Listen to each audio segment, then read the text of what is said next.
Breaking చూస్తున్నాం. తెలంగాణ రైతులకు రేవంత్ సర్కార్ గుడ్ న్యూస్ చెప్పింది. యాసంగి సీజన్కు సంబంధించి రైతు భరోసా పెండింగ్ బకాయిలు ప్రభుత్వం విడుదల చేస్తుంది. ప్రభుత్వం రైతుల బ్యాంకు ఖాతాల్లో ఈ పెండింగ్ బకాయిలు జమ చేయనుంది. దీంతో చాలామంది అన్నదాతలకు ఊరట లభిస్తుందనే చెప్పుకోవచ్చు. అలాగే తెలంగాణలో పంట నష్టపోయి తీవ్ర ఇబ్బందులు పడుతున్న రైతాంగానికి రాష్ట్ర ప్రభుత్వం ఇది ఇచ్చిన గుడ్ న్యూస్. ఇక రాష్ట్రంలో పంట నష్టపోయిన బాధిత రైతులకు పంట నష్ట నిధులు విడుదల చేస్తుంది. ఈ మేరకు జీవో విడుదల చేస్తుంది.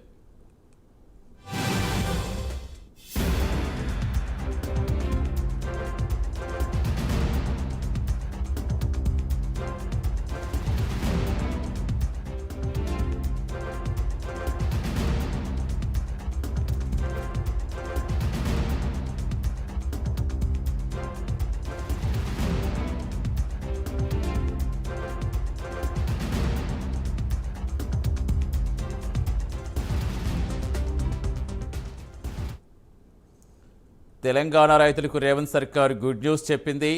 బాధిత రైతులకు పంట నష్ట నిధులు విడుదల చేసింది ప్రభుత్వం. పూర్తి సమాచారం ఇచ్చేందుకు మా కరెస్పాండెంట్ నాగేంద్ర జరుగుతున్న. నాగేంద్ర, నిన్నే చూస్తాం రేవంత్ చెప్పటం 9వ తారీఖు లోపు నిధులు విడుదల చేయకపోతే నేను ముక్కు నేలకు రాస్తా, ఒకవేళ విడుదల చేయకుండా ఉంటే ఖచ్చితంగా కేసులు వచ్చి రాస్తారంటే సవాల్ విసిరారు. సో ఆల్రెడీ ఇప్పుడు వచ్చింది, మొత్తం అన్ని నిధులు విడుదల చేసినట్టేనా?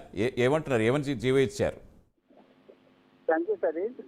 తెలంగాణ రాష్ట్రంలో రైతు భరోసాకు సంబంధించినటువంటి నిధులకు సంబంధించి ఇప్పటికే దాదాపు ఒక 70% వరకు కూడా గతంలోనే రైతు భరోసా కింద నిధులు విడుదల చేయడం జరిగింది. దాదాపు ఒక 30 నుంచి 40 లక్షల మందికి మాత్రమే రైతు భరోసాకు సంబంధించినటువంటి నిధులు విడుదల చేయాల్సినటువంటి అవసరం ఉంది. కానీ నిన్న సీఎం రేవంత్ రెడ్డి చెప్పడం తర్వాత ఈ రోజే రైతు భరోసాకు సంబంధించినటువంటి నిధులను విడుదల చేస్తూ జియో సిస్టమ్ జారీ చేయడం జరిగింది. ఎవరైతే ఇప్పటివరకు పెండింగ్ లో ఎవరికైతే రైతు భరోసాకు సంబంధించినటువంటి నిధులు రాలేదో వారందరి ఖాతాల్లో నిధులు పడబోతున్నాయంటూ కూడా ప్రభుత్వం రైతులందరికీ కూడా గుర్తు చెప్పడం జరిగింది. దీంతో పాటు మరొక వైపు రైతు పంటకు సంబంధించినటువంటి అకాల వర్షాల వల్ల నష్టపోయినటువంటి రైతులందరికీ కూడా రైతు పంట నష్టం డబ్బులు కూడా విడుదల చేస్తున్నట్లు కూడా జీవోలో పేర్కొనడం జరిగింది. దీంతో ఒకవైపు రైతు భరోసాతో పాటు మరొక వైపు పంట నష్టపోయినటువంటి రైతులు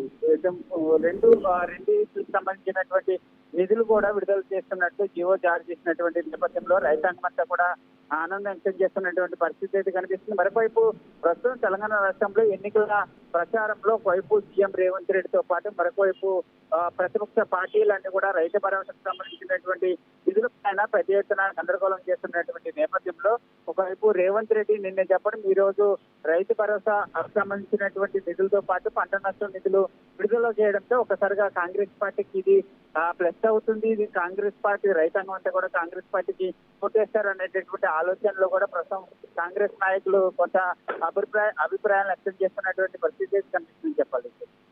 రైట్, థ్యాంక్ యూ నాగేంద్ర.